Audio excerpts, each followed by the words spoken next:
Bien-aimés saints, frères et sœurs, chers collègues ministres de la parole, que Dieu vous bénisse. Donc, j'ai décidé de pouvoir clôturer mon intervention aujourd'hui un peu plus tôt pour des raisons de convenance personnelle, parce que j'ai beaucoup de choses à faire au jour d'aujourd'hui. Donc, souffrez que nous puissions donc commencer un peu plus tôt aujourd'hui. Okay? Donc, je commence d'ici quelques minutes. Que Dieu vous bénisse. Que le Seigneur bénisse tout un chacun. Que la paix de Dieu soit notre compagnon.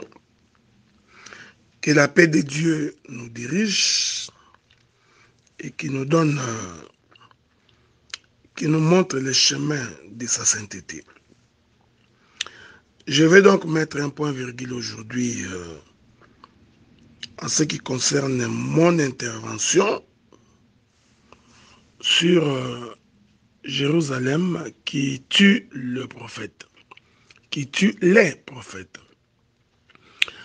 Donc, ça va être très difficile de faire un résumé parce que, puisque lorsque nous parlons de la part du Seigneur, des fois, nous n'avons que le thème principal, mais nous faisons confiance au Saint-Esprit sur la manière dont il devrait nous conduire. Donc, il est donc difficile de pouvoir revenir, du fois, mot à mot, pour dire ce que nous nous sommes dit les 2 jours précédents.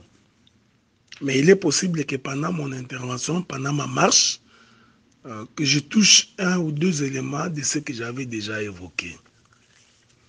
Il est important de comprendre que nous sommes appelés à la sanctification et à la sainteté et que le Seigneur, il connaît les dispositions de cœur de tout un chacun de nous. Et le Seigneur nous connaît plus que nous-mêmes. Alors, il est important de rappeler aux uns comme aux autres que nous sommes pèlerins sur la terre, nous sommes des passagers, et que la mort nous guette à tout moment. C'est-à-dire qu'on peut se réveiller un matin et mourir. Donc l'homme peut faire des projets, croire qu'il va réaliser tout ce qu'il est en train de s'imaginer dans sa pensée, mais se réveiller un matin et puis mourir. C'est possible. Voilà pourquoi qu'il faille être prêt à tout moment, qu'il faille être disposé à pouvoir rencontrer le Seigneur dans les airs, en évitant des conflits, en évitant des problèmes. Et je crois même qu'en tant qu'un enfant de Dieu, un enfant de Dieu, c'est celui qui ne combat pas son frère. Un véritable enfant de Dieu ne combat pas son frère. Donc, si vous regardez, si vous observez dans une relation ou dans un milieu, celui qui va chercher le combat, comprenez toujours qu'il est animé par un mauvais esprit.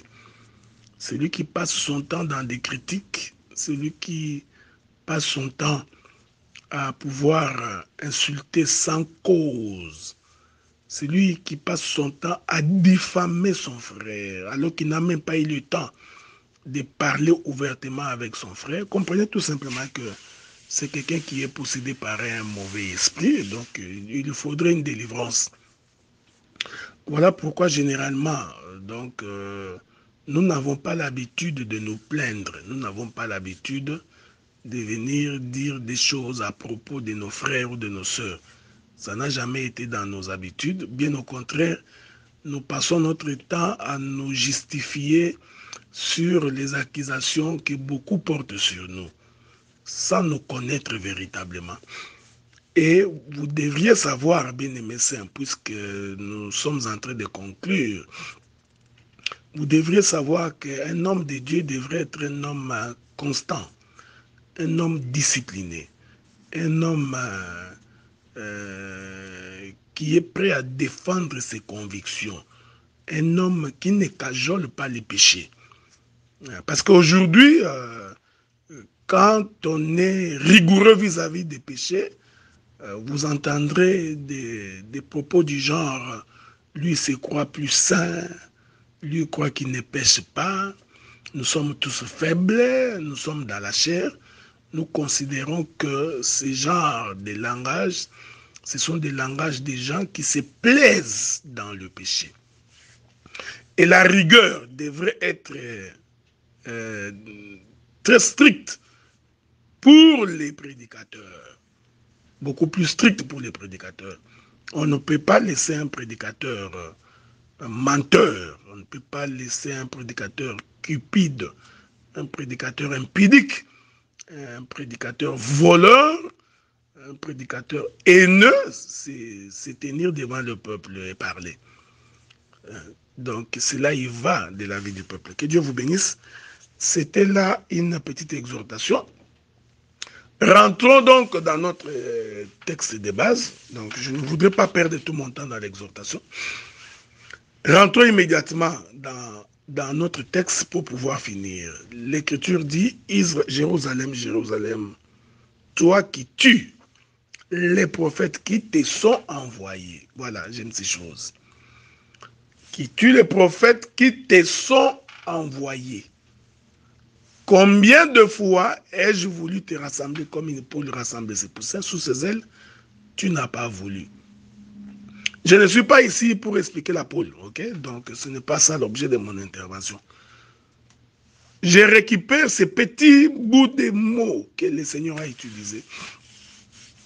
Toi qui tues les prophètes qui te sont envoyés. Maintenant, nous allons d'abord nous concentrer sur ça. Les prophètes qui te sont envoyés. Donc, ce texte ici nous rassure que le Seigneur a envoyé les prophètes. Donc, il les a envoyés plusieurs prophètes. C'est très important de le dire. Voyez-vous, le Seigneur a envoyé plusieurs prophètes en Israël.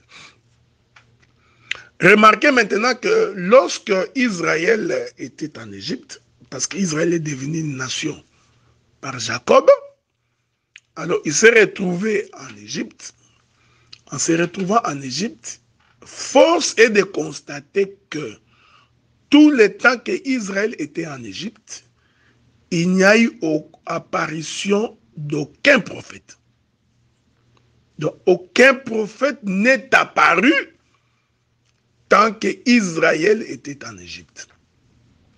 Une façon de dire que lorsque quelqu'un est dans le péché, Dieu, le Dieu que je connais, ne peut pas lui envoyer un prophète.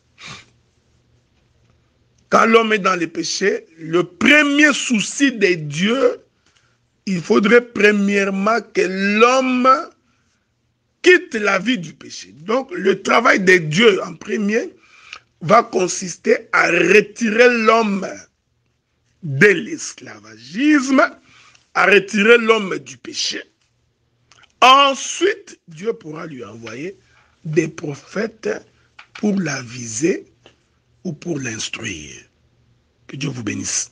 C'est comme ça que j'ai dit, lorsque nous voyons des prophètes en train de prophétiser sur des païens, nous disons que ces choses ne sont pas conformes aux Écritures. C'est très important. Lorsque nous voyons quelqu'un qui fait la démonstration des dons de prophétie dans une assemblée qui réunit et les païens et les chrétiens, et que par la même occasion, il est en train de parler aux païens, nous disons que c'est de la divination. Dieu ne parle pas comme ça. Si le Seigneur nous permet et qu'il nous donne le temps, nous reviendrons pour parler sur la prophétie et les dons des prophéties et son exercice.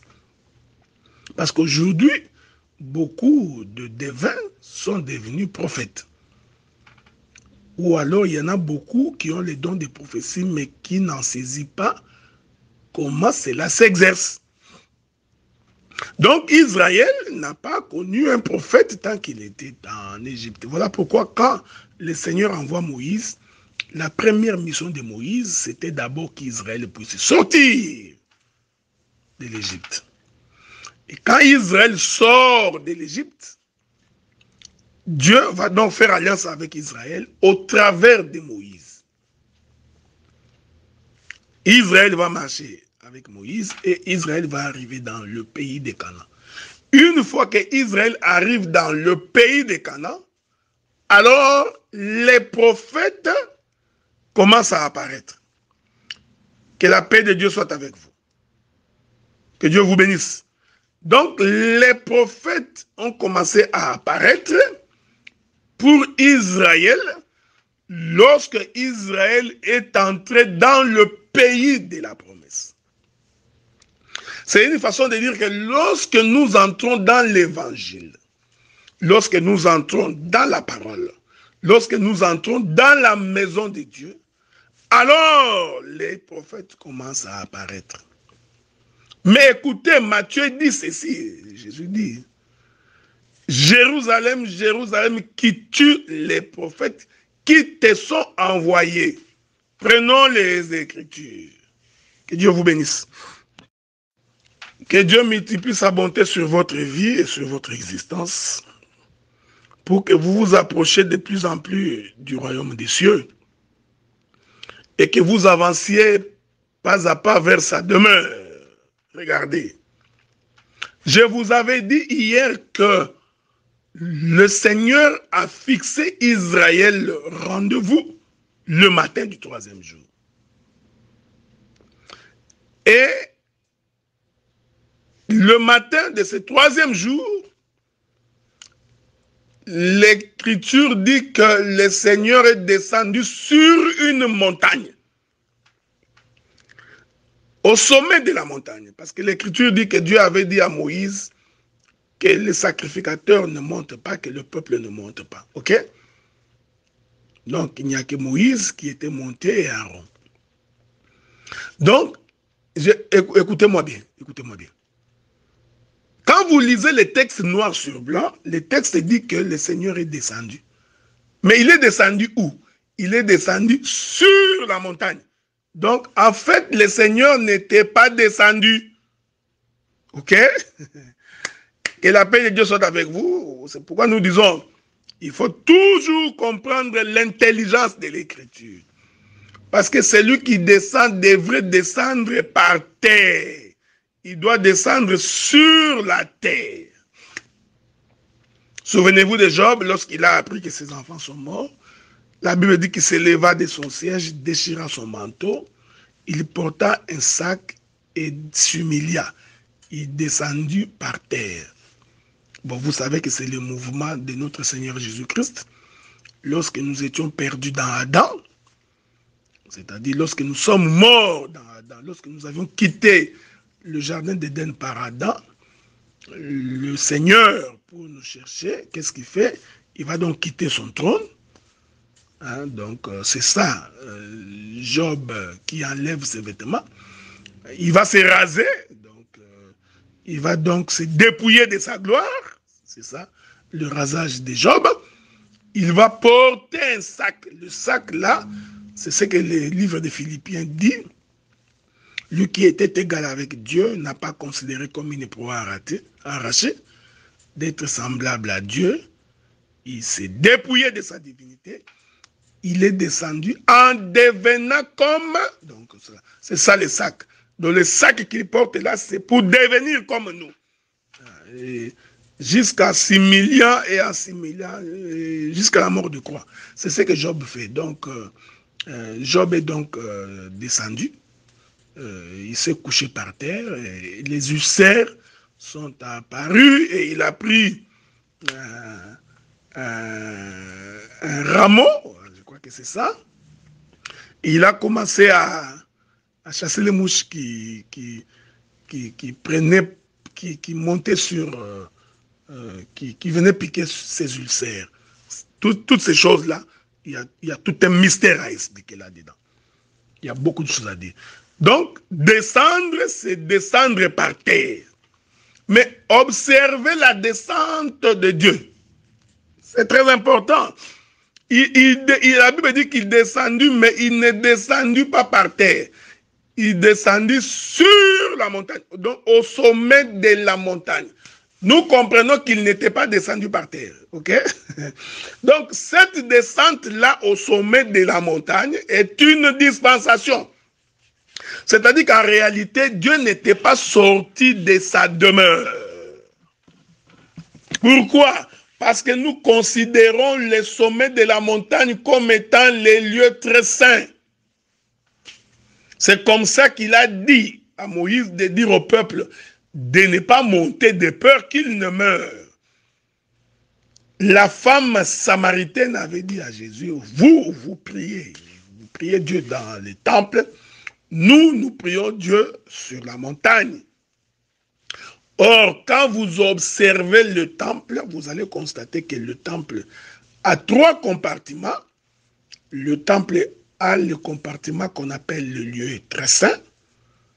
Il a le compartiment qu'on appelle le lieu saint. Et il a le compartiment qu'on appelle le parvis.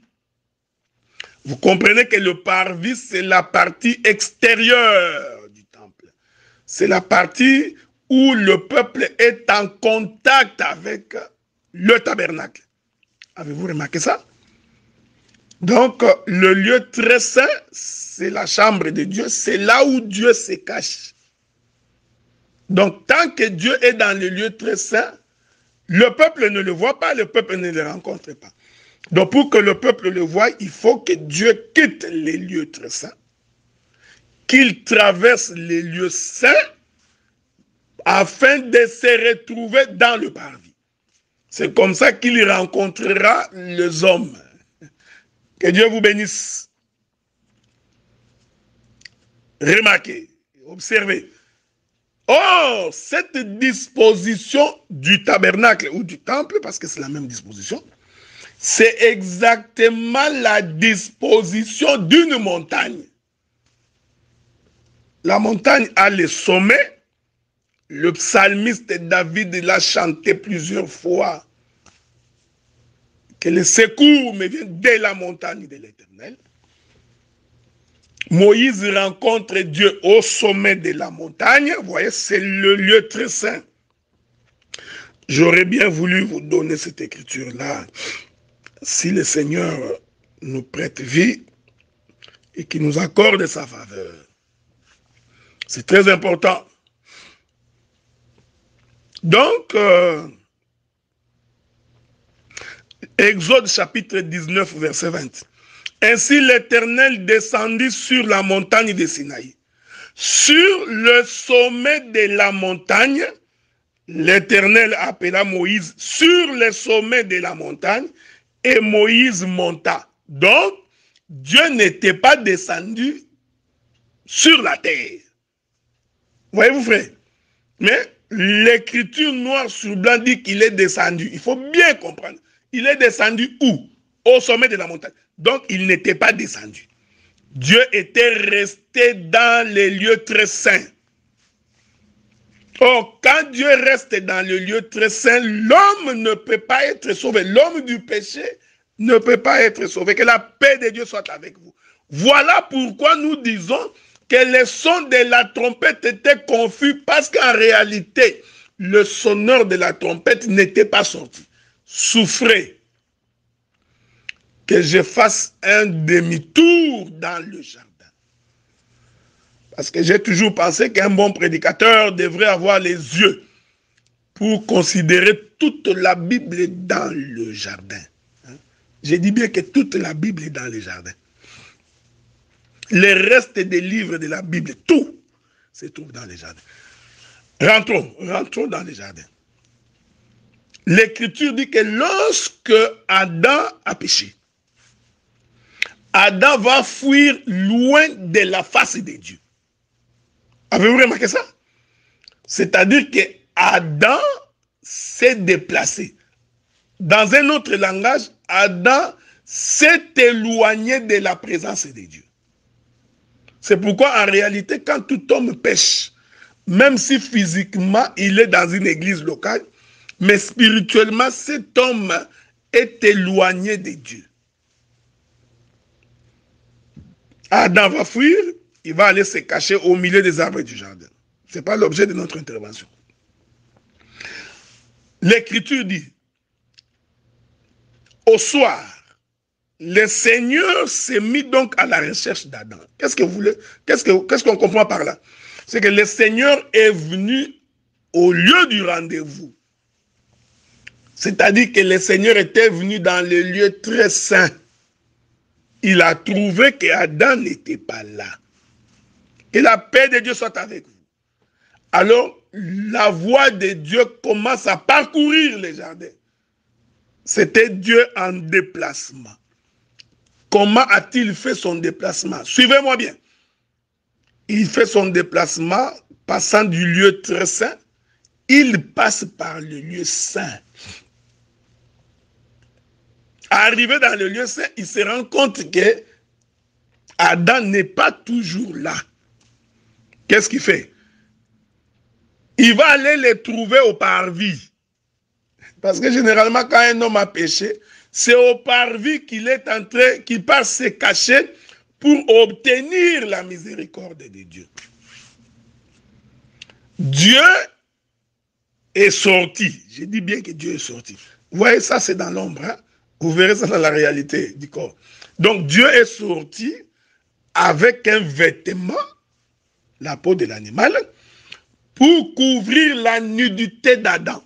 Donc nous comprenons que Dieu était sorti du lieu très saint vers le parvis. Or, je vous ai dit que le parvis, c'est la partie extérieure du tabernacle. C'est-à-dire, c'est le bas de la montagne. Que la paix de Dieu soit avec vous. Donc, prophétiquement, la course de Dieu pour venir rencontrer Adam, c'est la course de celui qui quitte le ciel, qui traverse les milieux de la montagne, pour se retrouver au parvis, afin de pouvoir habiller l'homme. Que la paix de Dieu soit avec vous. Que Dieu vous bénisse. Donc, la véritable descente de Dieu, c'est lorsque Dieu vient jusqu'au parvis, lorsqu'il vient jusqu'au bas de la montagne. Avez-vous remarqué ça? C'est pourquoi le rendez-vous qu'il a donné à Israël, à la montagne de Sinaï, ce rendez-vous-là, Dieu n'était pas descendu. Donc, il descend, mais il ne descend pas. J'aime ces choses-là. Donc, il reste au sommet de la montagne. Remarquez cette chose. Il reste donc au sommet de la montagne. Donc, il n'était pas descendu. C'est tout à fait normal qu'Israël ne réponde pas. C'est tout à fait normal qu'Israël ne vienne pas au rassemblement parce que les rassembleurs lui-même n'étaient pas descendus. Or, l'Écriture dit, là où se trouvent les corps, c'est là où s'assembleront les aigles. Là où se trouvent les cadavres, c'est là où s'assembleront les aigles. Or, le corps, lui, il n'est pas descendu. Il est resté dans le sommet, au sommet de la montagne. C'est tout à fait normal qu'Israël ne vienne pas au rassemblement. Gloire soit rendue à Dieu. Parce qu'en notre temps, le corps est descendu. Vous voyez ça, frère? Hein? Il avait raison de dire, le royaume des cieux est au milieu de vous. Ah, donc, du temps de la loi, le royaume des cieux n'était pas descendu. Mais en notre temps, pendant ces moments ici, pendant cette dispensation, c'est tout à fait normal que nous venions au rassemblement. Pourquoi? Parce que le corps est descendu. Le cadavre est au milieu de nous. Voyez-vous? C'est pourquoi nous chantons les chansons de complainte pour que nous nous repentions. Que la paix de Dieu soit avec vous. Que Dieu vous bénisse, que Dieu vous garde. Donc, le Seigneur n'était pas descendu. Premier élément. Et je vous ai dit que c'était le matin. Je vais faire une autre gymnastique dans les Écritures. Je vous ai dit que moi, je vais rester dans ma chambre doctorale. J'évite d'entrer dans la chambre des prophètes, parce que dans la chambre des prophètes, il y a beaucoup de querelles. Dans la chambre des prophètes, il y a beaucoup de discussions. Donc les prophètes se battent tout le temps. Mais je comprends, c'est tout à fait normal, parce que en tant que prophète, des fois vous dites des choses qui vont arriver. Mais comme aucun de nous n'est arrivé là-bas, donc on ne sait pas savoir exactement quelle est la forme de ce qui va arriver. C'est ça la difficulté. Des fois nous prêchons ici Gog, Magog, Armageddon, Millennium. Nous les prêchons. Mais nous ne savons pas exactement comment cela va se passer. Jusqu'à ce que les gens les verront, alors ils comprendront. Bon, c'est tout à fait normal qu'il y ait querelle parmi les prophètes. Remarquez. Ça, c'était une causerie de fraternité. Que Dieu vous bénisse. Remarquez. Donc, Dieu n'était pas descendu. Donc, il est resté au sommet de la montagne. Que Dieu vous bénisse. Maintenant, je voudrais expliquer que le sommet de la montagne, c'est ça le matin. Suivez-moi bien. Parce que Dieu a fixé à Israël le rendez-vous le matin. Ok? Le matin, Dieu reste au sommet de la montagne. Or, le sommet de la montagne, j'ai expliqué que c'est le lieu très saint. C'est-à-dire, c'est le lieu de l'habitation de Dieu. Que Dieu vous bénisse. Ainsi, pour que Dieu descende, il doit donc quitter le sommet et descendre sur la terre. Or, ce mouvement-là de quitter le ciel et de descendre sur la terre, c'est ça la visitation du soleil. Ok? Je vous avais donné l'écriture de Luc chapitre 1er, verset 78. En vertu de la miséricorde de Dieu et de ses entrailles, quelque chose de ce genre, le soleil levant nous a visités d'en haut. Ah, donc, ici, le frère Luc identifie que quand le soleil vient, il vient d'en haut vers le bas. Aucune écriture de la Bible ne peut me contredire là-dessus. Pourquoi? Parce que même quand Samson voulait aller épouser sa femme, la Bible dit que Samson descendit à Timna.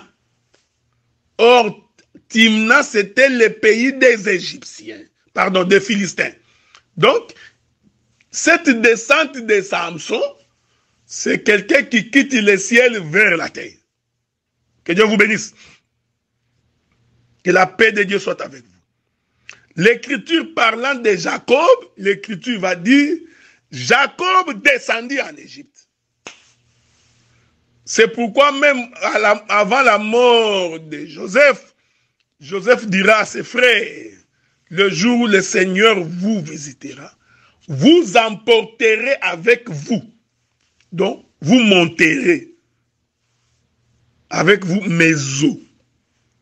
Que la paix de Dieu soit avec vous. Donc, vous comprenez maintenant que le sommet de la montagne, c'est le lieu du soleil levant. Or, la nature nous enseigne que le soleil s'élève en Orient, que le soleil s'élève à l'Est. Faites attention, ici, l'Orient, c'est la maison de Dieu. Or, naturellement aussi, le soleil s'élève le matin. Que la paix de Dieu soit avec vous. Que Dieu vous garde. Le soleil s'élève le matin. Donc ici, je voudrais dire que le matin, c'est ça le sommet de la montagne. Voilà pourquoi Dieu a fait alliance avec Israël le matin. Et ce matin-là, il est resté dans sa maison. Il n'est pas descendu. Quand Dieu parle le matin, en réalité, Dieu reste dans sa maison. Ainsi, le peuple ne peut pas être sauvé.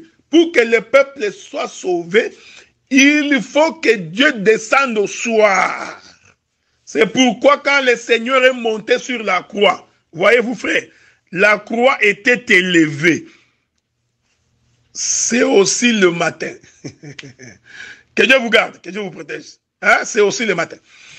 Quand on élève Jésus sur la croix, vous voyez, par rapport à la terre, la crucifixion de Jésus s'est faite entre ciel et terre. Est-ce que vous voyez ça? C'était dans un lieu élevé. Ici, je voudrais dire que quand Christ est sur la croix là, pendant qu'il est encore vivant, c'est le matin. Mais puisqu'il doit descendre pour nous sauver, l'Écriture dit, les ténèbres se sont abattues. Or, pour que les ténèbres s'abattent sur la terre, il faut que le soleil se couche. Voilà, j'aime ces choses. Donc, la mort de Jésus sur la croix, c'était le soleil couchant. Mais quand il est monté, c'était le soleil levant. Il est merveilleux, il est merveilleux. Que Dieu vous bénisse. C'est pourquoi nous sommes sauvés. C'est la raison pour laquelle, dans sa mort, nous avons reçu les vêtements pour nous vêtir pendant la nuit. C'est comme ça qu'on tira au sort sa tunique par les Romains. Ils se partagèrent ces vêtements. Que la paix de Dieu soit avec vous. Or, les Romains sont les peuples étrangers. Ce ne sont pas des Juifs. Donc, les vêtements de Jésus et la tunique ont été récupérés par les Romains, c'est-à-dire par nous. Pendant ce temps, le soleil s'était couché. Que Dieu vous bénisse, que la paix de Dieu soit avec vous. Donc, nous comprenons que quand le Seigneur descend sur la montagne, il est descendu le matin. Or, le matin, en réalité, Dieu n'était pas descendu sur la terre. Puisque Dieu n'était pas descendu, il ne peut pas y avoir rassemblement. Prenons une écriture. Je voudrais lire une écriture dans les livres d'Ésaïe ou de Job, ok? Je voudrais lire une écriture. Je ne sais pas si j'ai trouvé cette écriture, que Dieu nous aide là-dessus, où le Seigneur dit qu'il faudrait que la pluie tombe pour que la poussière se mette à ruisseler. Je voudrais vous trouver cette écriture-là, ok? Ne vous en faites pas, je vais trouver ça. Je suis en train de la chercher. Je n'ai pas l'habitude de bloquer les versets. Espérons que je vais trouver ça. Est-ce que c'est Proverbe qui le dit ou c'est Job qui le dit? Attendez. Écoutez. On va trouver cette écriture-là. Je crois que c'est le livre de Job qui le dit. Voilà. Je prends le livre de Job. Job chapitre 38. Le verset 38. Il est écrit. Nous disons ceci. Merveilleux. Je commence par le verset 30. Je commence par le verset 35. Lances-tu les éclairs? Partent-ils, te disent-ils, nous voici? Il est merveilleux. Hein? Qui a mis la sagesse dans le cœur ou qui a donné l'intelligence à l'esprit? Qui peut avec sagesse compter les nuages et verser les outres des cieux? Que la paix de Dieu soit avec vous.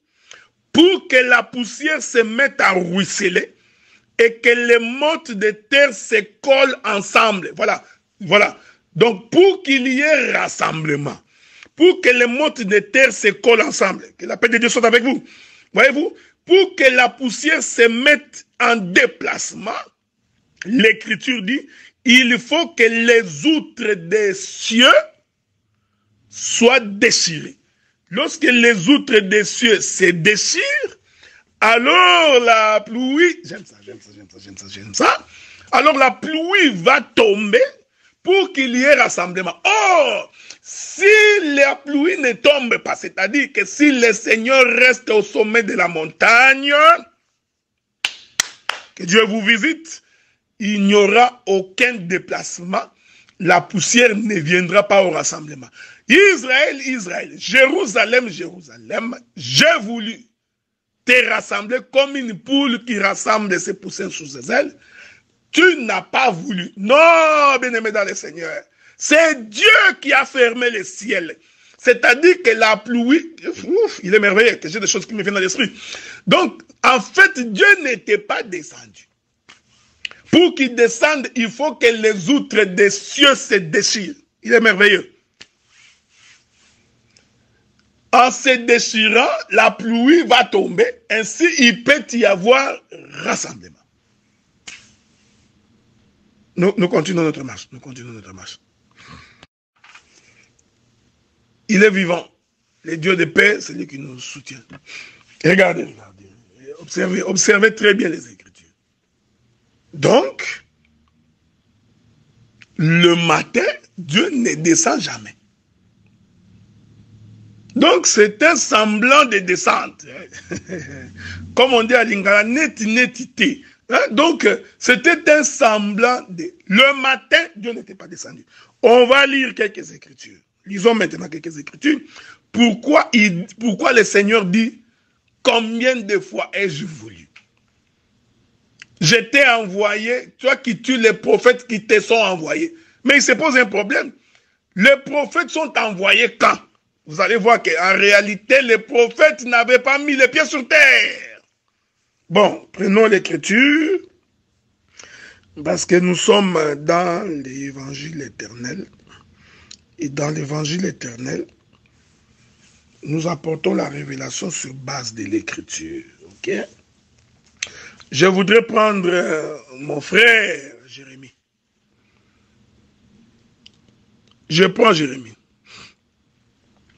Jérémie chapitre 7, verset 13. Lisons. Nous lirons beaucoup d'écritures.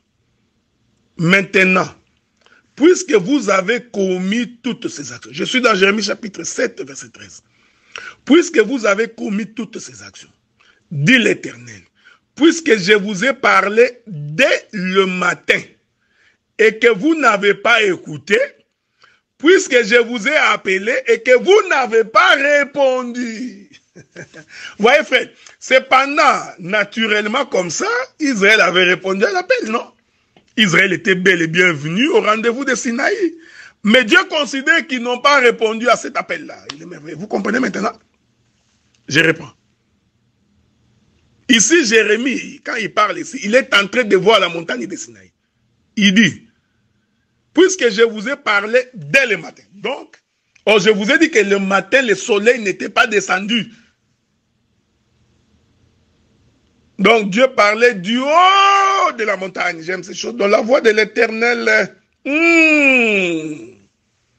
que je suis en train de voir Jean-Baptiste. Il est merveilleux. Donc, du haut de la montagne, Dieu parlait. Mais lui-même, Dieu n'était pas descendu. C'était sa parole, sa parole. Oh, il fallait que Dieu descende. Je continue. Je prends Jérémie chapitre 7. Le verset 25. Écoutez maintenant. Depuis le jour où vos pères sont sortis du pays d'Égypte, jusqu'à ce jour, je vous ai envoyé tous mes serviteurs, les prophètes.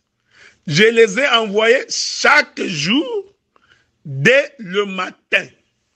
Donc, j'aime ça, j'aime ces choses. Voyez-vous, frère, le Seigneur considère que les prophètes, quand ils arrivaient en Israël, même si vous les voyez comme ça à 15 heures, à 16 heures, à 22 heures, à 23 heures, ne vous en faites pas. Pour Dieu, ces prophètes-là sont venus le matin.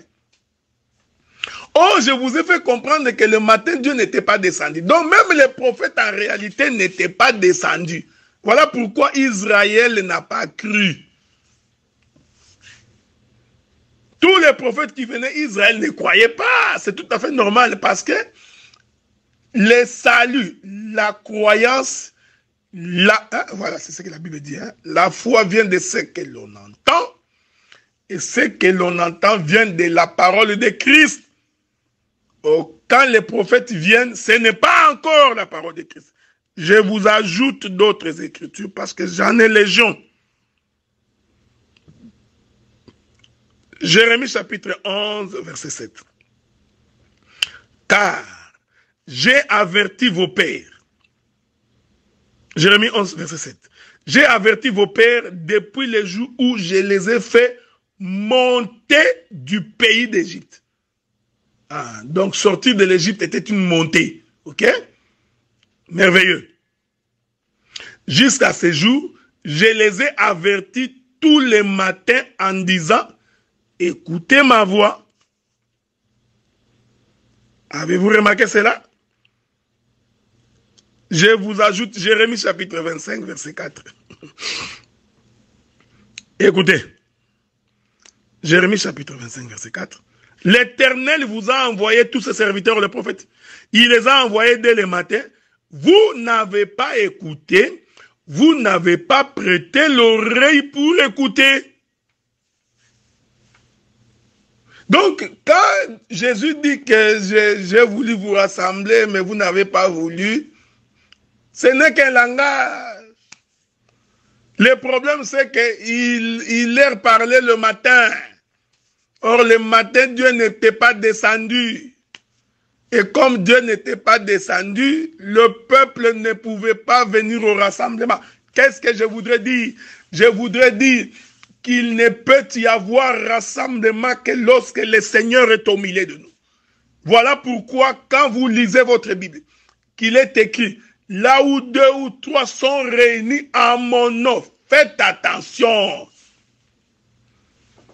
Être réunis en mon nom ne veut pas dire votre rassemblement dans une église locale. Non. Ce n'est pas le fait que nous nous assemblons chaque lundi, chaque mardi, chaque mercredi. Alors quelqu'un va dire, la Bible dit, là où 2 ou 3 sont réunis en mon nom. Ah, faites attention, il est merveilleux.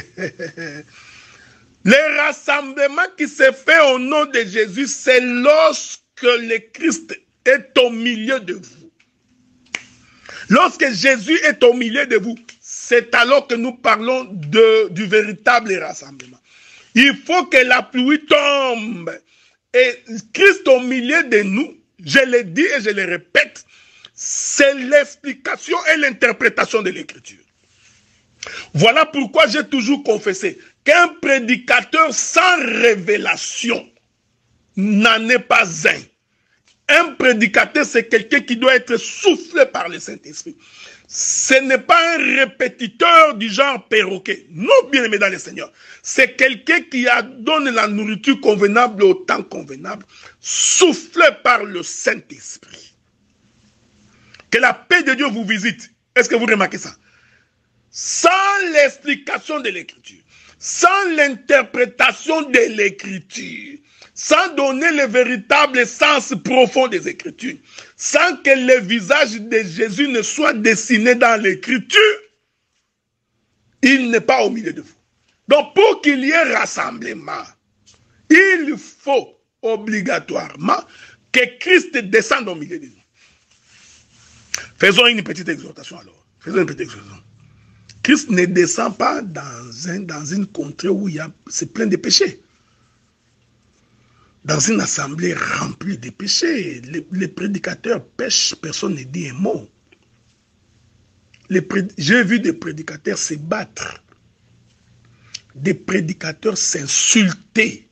Ça, j'ai vu ça. Un prédicateur qui insulte l'autre. Il ne se gêne pas.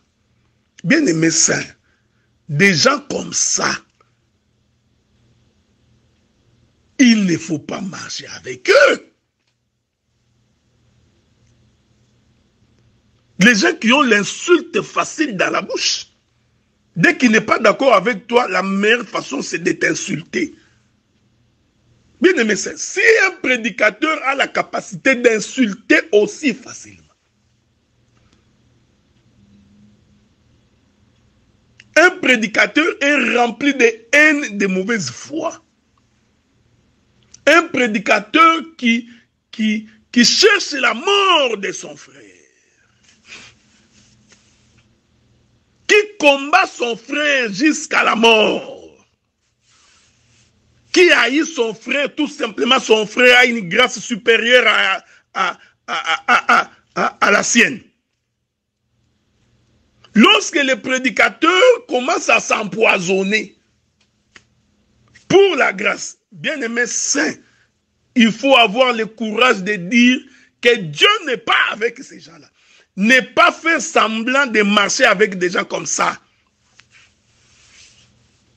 Nous sommes tous frères. Nous ne sommes pas tous frères. On est frères lorsque nous vivons en respectant la parole. On est frères lorsque nous vivons loin du péché. Les divergences sur les interprétations, ça, ce n'est pas un problème, frère. Mais, vivre avec des impudiques, des calomniateurs, des idolâtres, des gens qui vivent dans les péchés, et dire que nous sommes frères, ça, c'est de la compromission. C'est de l'humanisme. Vous voulez toujours qu'on soit ensemble. Vous voyez, nous sommes une grande communauté. Regardez la grande communauté. Mais quelle est cette grande communauté qui est remplie de gens de races de vipères? Jusqu'au point où les prédicateurs commencent à s'empoisonner. Connus de tout le monde. Vous le savez, frères bien-aimés saints. Nous disons, frère, quand Christ est au milieu de nous, la poussière devrait ruisseler, faire un déplacement, quitter la terre, quitter le monde, pour que nous devenions l'exemple pour le peuple. Des prédicateurs qui regardent les femmes de leurs frères en les enviant. Non. Même un frère qui regarde la femme d'un autre frère avec un regard envieux. Le succès de ton frère, de ta soeur, te rend jaloux. Mais ça, c'est le diable en personne. Des gens comme ça, il ne faut pas rêver. Vous ne marchez pas ensemble, frère. L'Écriture dit, deux ne peuvent pas marcher ensemble s'ils ne se mettent pas d'accord. C'est une Écriture. Ça, je suis dans l'exhortation. Que Dieu vous bénisse, que la paix de Dieu soit avec vous. Je vous reviens pour conclure. Il est bon et il est merveilleux, le Dieu de notre salut. Je disais donc, quand le Seigneur dit, combien de fois ai-je voulu, les combien de fois là, c'est Jérémie. Tous les jours, les matins, je vous ai envoyé des prophètes. Donc, les différents prophètes que Dieu a envoyés tous les jours, les matins, tous ces prophètes-là, en réalité, sont dans le corps de Moïse. Parce que l'alliance du matin a commencé avec Moïse. Le fait que depuis le temps de Moïse, sur la montagne de Sinaï, Israël n'a pas entendu parce que Dieu était resté sur la montagne. C'est tout à fait normal que tous les prophètes qui viennent le matin, Dieu, le peuple ne pouvait pas écouter. Regardez. Que la paix de Dieu soit avec vous. C'est comme ça que je vous avais dit. Que les 6 premiers jours de la création, Dieu va répéter les termes matin, soir, matin, soir, matin, soir. Pourquoi? Parce que c'était les prophètes qui venaient et Dieu les retirait. Ils venaient et Dieu les retirait. Que la paix de Dieu soit avec vous. Écoutez-moi bien. Il venait, Dieu les retirait. Il envoyait un autre, il les retirait. Matin, soir, matin, soir. Le matin, c'est la venue. Le soir, c'est la mort du prophète. Chaque jour. Mais le 7e jour, remarquez, c'est le seul jour où nous ne parlons ni du matin, ni du soir. Voyez-vous? Donc, c'est-à-dire que le seul qui, en venant une seule fois, j'aime ces choses, nous a apporté le salut. Regardez. Il y a une écriture que je voudrais trouver pour votre instruction. Ok? Je voudrais trouver une écriture pour votre instruction dans les livres des Hébreux. Espérons que je vais trouver cette écriture-là. Prenons le livre des Hébreux. Nous prenons Hébreux, le chapitre 9. Hébreux chapitre 9. Il est écrit ceci. Verset 24. Car Christ n'est pas entré dans un sanctuaire fait de mains d'hommes, en imitation du véritable, mais il est entré dans le siècle même afin de comparaître maintenant pour nous devant la face de Dieu. Ce n'est pas pour s'offrir lui-même plusieurs fois. Ah, il est merveilleux. Hein? Que Dieu vous visite, qu'il soit votre compagnon. Ce n'est pas pour s'offrir lui-même plusieurs fois. Ce n'est pas pour rien que Paul dit ça. Il continue. Qu'il est entré comme le souverain sacrificateur entre chaque année dans les sanctuaires avec du sang étranger. Je répète ça. Donc Christ n'est pas entré pour s'offrir plusieurs fois. Ici, le frère Paul nous fait comprendre qu'en réalité, les sacrificateurs entraient plusieurs fois. Ici, les sacrificateurs là qui rentrent plusieurs fois là, c'est aussi les mouvements des prophètes qui viennent chaque matin. Et Paul dit, le sang que le sacrificateur apportait, c'est un sang étranger. J'aime ces choses. Il est merveilleux. Hein? C'était un sang étranger. Pourquoi? Parce que le sacrificateur n'entrait pas avec son propre sang. Il prenait le sang des animaux. Voyez-vous? C'est pourquoi Paul appelle ça un sang étranger. Il appelle ça étranger par rapport au sang du sacrificateur. Ce n'est pas étranger en français. Non, lui, il est du Gabon, c'est un étranger. Nous sommes infiltrés par les Rwandais. Non, ce n'est pas de ça qu'il est question. Le fait que le sang n'appartenait pas au sacrificateur, Dieu considère que ce sang-là est étranger. Il continue. Autrement, il aurait fallu qu'il y eût souffert plusieurs fois depuis la création du monde. Tandis que maintenant, à la fin des siècles, il a paru une seule fois pour abolir les péchés par son sacrifice. Avez-vous remarqué ça? C'est pourquoi le 7e jour, il n'y a ni matin ni soir. Christ est venu une seule fois. Nous avons répondu à l'appel. Nous nous sommes rassemblés autour de la parole. Et nous avons la vie. Mais Israël, c'est que Dieu faisait, il envoyait, il ne répondait pas, il envoie encore. Or, l'Écriture dit que tous ces envois-là se faisaient le matin. C'est ça le sens du verset. Combien de fois ai-je voulu? Vous voyez ça? Jérusalem, Jérusalem, toi qui tues les prophètes, qui te sont envoyés. C'est pourquoi il y a une écriture, une parabole qui dit ceci, qu'un homme avait son champ, il envoie ses serviteurs pour aller vérifier. Les ouvriers récupèrent les serviteurs et les tuent. Il envoie encore, il récupère. Et puis finalement, il va dire, je vais envoyer mon propre fils. C'est ça la pensée d'Israël. Israël, combien de fois ai-je voulu te rassembler? Comme une poule rassemble ses poussins. Je vous avais dit que je ne parlerai pas de la poule.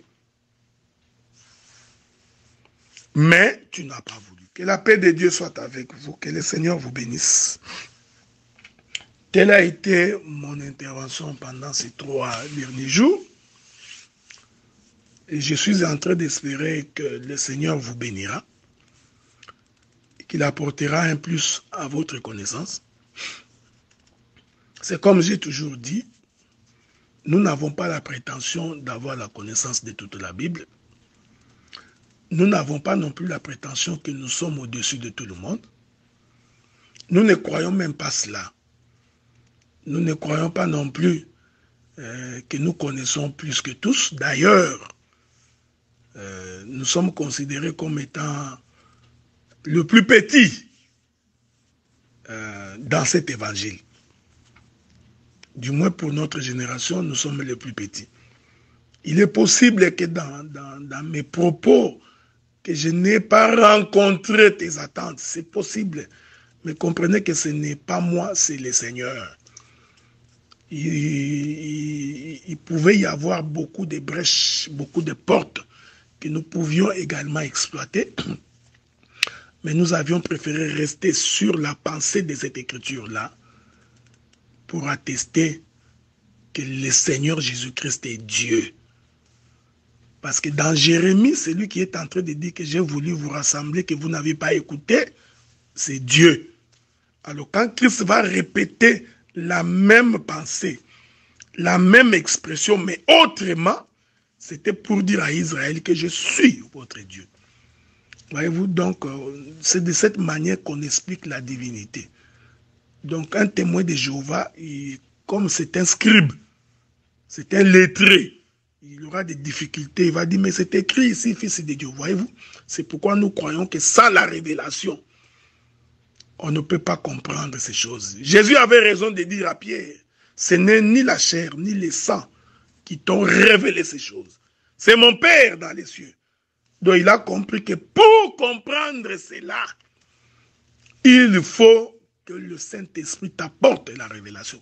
C'est pourquoi j'ai toujours insisté pour dire, la présence du Saint-Esprit devrait être la condition sine qua non de la marche de tout enfant de Dieu. Que la paix de Dieu soit avec vous, son amour, sa bonté, que Dieu vous accorde ce que vous voulez, que les outres des cieux s'ouvrent et que Dieu...